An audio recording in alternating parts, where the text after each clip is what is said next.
శ్రీ గురుభ్యో నమః. మాఘపురాణం 6వ అధ్యాయం సుశీల చరిత్ర. భోగాపురం అనే నగరంలో సదాచారుడు దైవభక్తుడు అయిన ఒక బ్రాహ్మణోత్తముడు నివసిస్తూ ఉన్నాడు.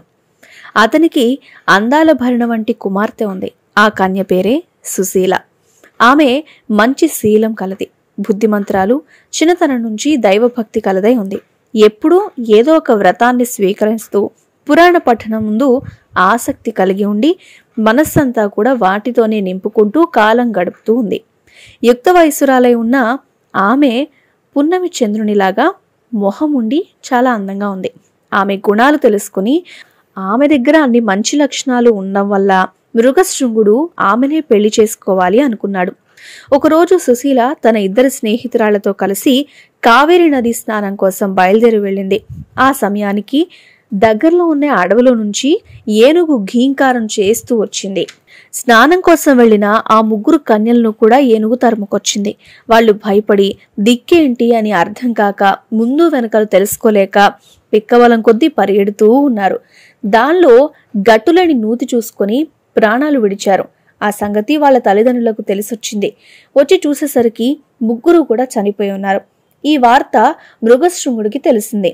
అతడు కూడా వచ్చి ఆ ముగ్గురి మృతదేహాలను చూశాడు. ఎక్కడా లేని దుఃఖం వచ్చింది. వారిని ఎలా అయినా సరే బ్రతికించాలి అనుకున్నాడు. వాళ్ళ తల్లిదండ్రులతో ఆ కన్యల మృతదేహాలను కాపాడుకోండి అని చెప్పి తాను సమీపంలో ఉన్న కావేరి నదిలో తన రొమ్ము వరకు నీటిలో దిగి ధ్యానం చేస్తూ ఉన్నాడు. అంతలో అడవంతా కూడా ఘీంకరించుకుంటూ తిరిగి ఆ ఏనుగు నీటిలో దిగి తపస్సు చేసుకుంటున్న మృగశృంగుని దగ్గరకు వచ్చింది. అయినా కూడా మృగశృంగుడు కొంచెం కూడా కదల్లేదు. నిర్భయంగా ధ్యానం చేస్తూనే ఉన్నాడు. ఏనుగు కూడా మృగశృంగునికి ఎదురుగా నిలబడి దీక్షగా చూస్తూ ఉంది.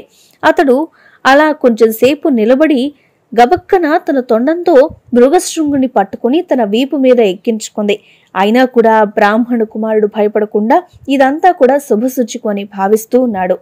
నీరు మంత్రించి ఏనుగుపై చల్లాడు. 2 చేతులతో దాని శరీరాన్ని నిమురుతూ ఉన్నాడు. తక్షణమే ఆ ఏనుగు తన రూపం వదిలేసి ఒక దేవతా రూపంలో నిలబడి తనకు శాప విమోచనం కలిగించిన మృగశృంగునికి నమస్కరించి దేవలోకానికి వెళ్ళింది. విన్నావు కదా దిలీప మహారాజా, మాఘమాసంలో చేసే నదీ స్నాన ఫలం వల్ల ఏనుగుకు శాప విమోచనమై ఎలా నిజరూపం వచ్చిందో మిగిలిన వృత్తాంతం కూడా శ్రద్ధగా విను అని చెప్తూ ఉన్నాడు. ఇంతటితో 6వ అధ్యాయం పూర్తయింది. మాఘపురాణంలోని ప్రతి అధ్యాయాన్ని మీకు అందించే ప్రయత్నం చేస్తాం. ఈ వీడియో కనుక మీకు నచ్చినట్లయితే లైక్ చేయండి, షేర్ చేయండి, మా ఛానల్ని సబ్స్క్రైబ్ చేసుకోండి.